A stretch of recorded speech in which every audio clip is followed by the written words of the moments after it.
Hey everyone, welcome back to Paul's Q. Today we're going to do a brisket. I know I've done a few already. This one I'm going to do on the Pit Boss. First one I'm ever doing on there. Wasn't sure if I was ever going to do one on there, but I've decided to. So let's get this seasoned up. I'll bring you along. Take a look at the brisket first and that. And then we'll pick back up outside on the Pit Boss. Come for the journey, guys. Just under 13.5 pounds. Not a bad size. Still all wrapped up. Briskets aren't cheap here, as you can see. That's what we got. That's what we're going to work with. Let me go ahead, get it out of the package, get it trimmed up a bit, pick back up when we're ready to season it down. Just going to be using a 50-50 mix, salt and pepper. Okay, so I got it trimmed up. As you can see here, that's what I've trimmed off of it. I haven't weighed it. I'm not sure what it is. Probably about 3.5 pounds, I'm guessing. Like I said, we're going to use a little Worcestershire sauce as a binder. Use whatever you like, whether it be olive oil, water, mustard. I like using this. Good flavor. I don't mind. I've tried other binders on brisket, but this is what I find seems to work best for me. So use whatever works best for you. Might be this, might not be. Like I said before, just a 50-50 mix. Coarse salt and fresh black pepper, coarsely ground. Just gonna rub it on here.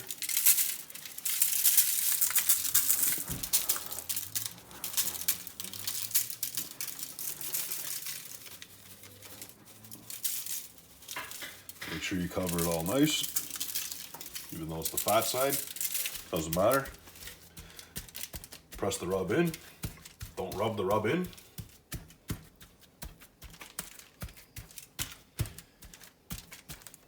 There we go. It flips over to the other side. Some people may trim their brisket a little bit more than I do. I've trimmed it pretty much as I'd like. Maybe a little tiny guy there. There we go. I know I could probably sit here forever trimming it, but that's not the case. We want to get this thing on and get it cooking. It's only backyard barbecue, not competition. I don't have to be fancy with it. Family's still gonna eat it. I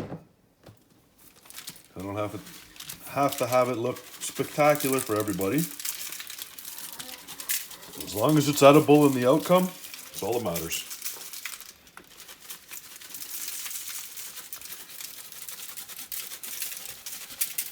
So there you go.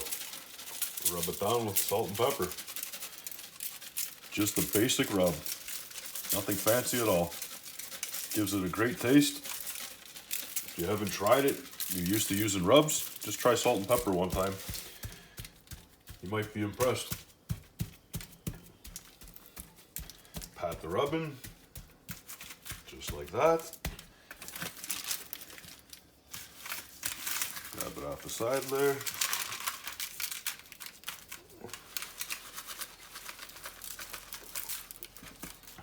And that's it.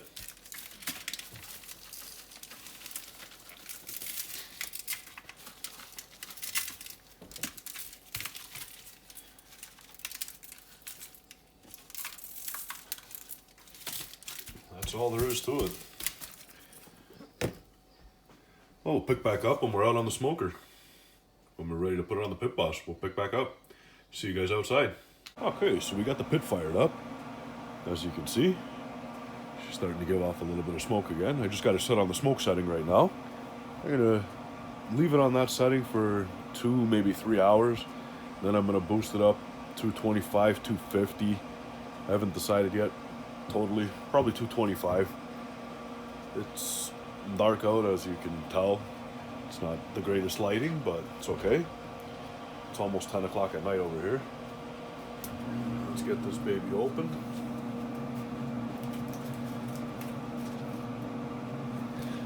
There's our brisket.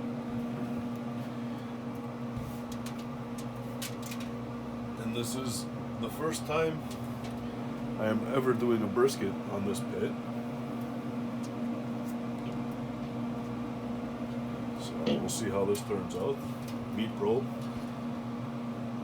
stick it in the flat.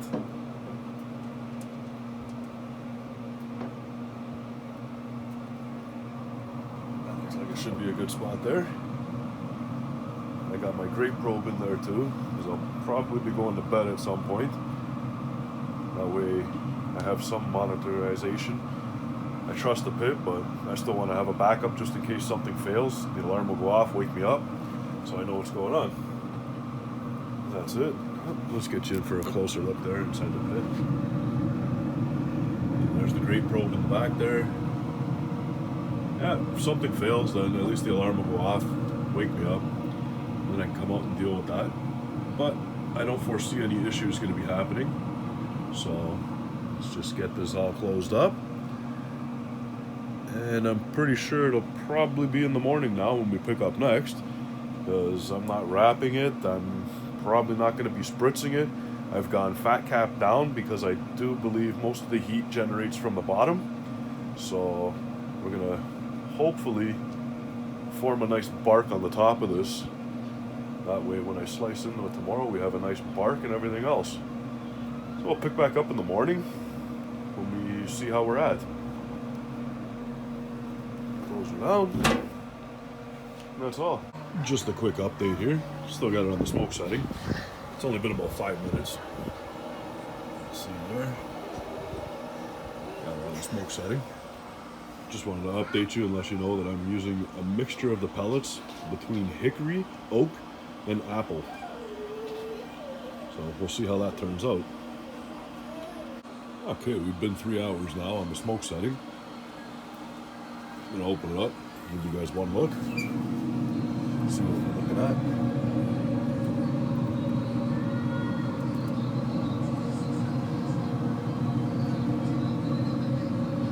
Beautiful. Now let's crank this up.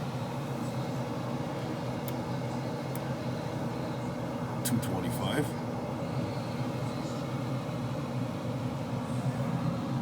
We're gonna let it run there. 225 for the rest of the cook now. It's now after midnight. I'm gonna get going to sleep soon. I'm just gonna watch the fight. Just so you guys can see, I've gone ahead and I've added a water pan. Just to maybe give us some moisture in there. Nice look. There we go. Okay, we'll close it down now. Okay, one last quick update before I do go to sleep now. I've gone ahead and I've changed the temperature to 250. I had it at 225 as I did before in the video, as you've seen. The only problem is on the smoke it was only reading about 210, 215 maximum. So there's about a 40-degree difference between the two thermometers. And I've raised it up to 250 now, so hopefully we'll hit 225, which we should. It should stay around there for the rest of the cook. Well, I'll pick back up in the morning. See you guys then. Oh, welcome back. It's morning now. We're about 9 hours in to this cook right now. We had a little bit of a roller coaster ride with the temp. I brought it back down to 225. I didn't bring my phone with me when I did that. It was about 2:30 in the morning because the temperature had spiked all the way up to 310 for some reason. When I set it to 250, not sure why, but we're doing all right so far. Since I brought it back down to 225, this thing's got quite a few temperature fluctuations. A little more than I've ever experienced, but this is the first long cook I've ever done. It hasn't used many pellets. I had it filled to just hovering above the grate right here. Let's say we still got 3/4 of the pellets left. So after 10 hours, that's not so bad. Let's see what we're looking at here.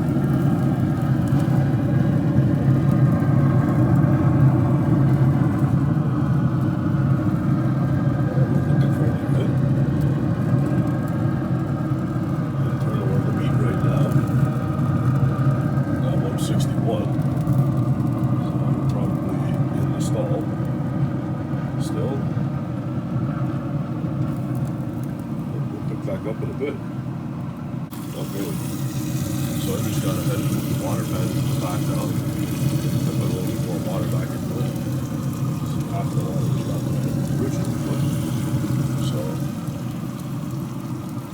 we'll pick back up. Once we start moving along a little better. See you guys there. Quick update on the machine. Because I had the lid open for a little bit longer than I normally would. As you can see, the temperature's really spiked. But that's just due to the machine adding pellets while the lid was open, so it could recover the temperature that it was set for. That's the only reason why. See, it's slowly starting to come down now. So if you guys have one of these and that happens, don't worry. That's all it is. The machine will recover itself. It just feeds pellets because it's calling for more heat. So keep that in mind. If you're buying one or if you already own one and you've never done a cook like this before, don't worry too much. Well, here we are. Brisket's hit 200 degrees internal. But we're not going by temperature, we're going by tenderness with the probe. I just probed it, not quite happy yet on how it feels. I'm going to let it go a little bit longer. We'll pick up from there. I've also got a ham on now. Being Thanksgiving over here, we're having ham and brisket is what I'm bringing. There'll also be a turkey there, probably some other stuff, lots of pastries, desserts. Anyway, this is almost done. Pick back up in a bit. Okay, I pulled the brisket off as it was done. I've wrapped it up in foil and put a towel over it. Keep it warm and ready. Let it rest so we can go on our adventure for dinner. The ham's what's left over here now. There's the ham. Yeah, buddy, there's the ham. There's the ham. Let's see what the pellets look like. Oh, we still got pellets. Now this thing's been running for a little over 16 hours now, and it hasn't even gone through a full load of pellets. So this thing is very good fuel consumption, I'd say. I know it burns more when the temperature's higher, but for low and slow, pellets last. Oh, we'll pick back up and I'm going to slice into the brisket and that once I'm at our destination. Oh, there we are. Brisket's done. Time to slice into it.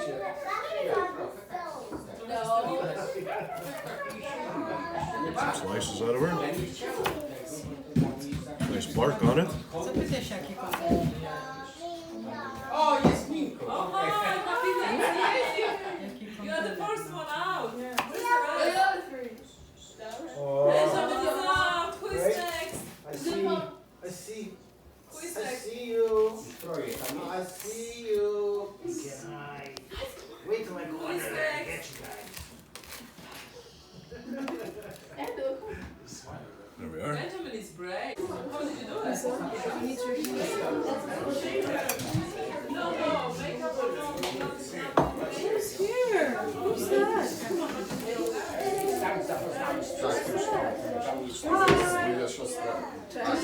Nice bend to it. Nice smokering on it. Comes apart nice. Benjamin, did you say hi? Who's that? Who's that? Perfect.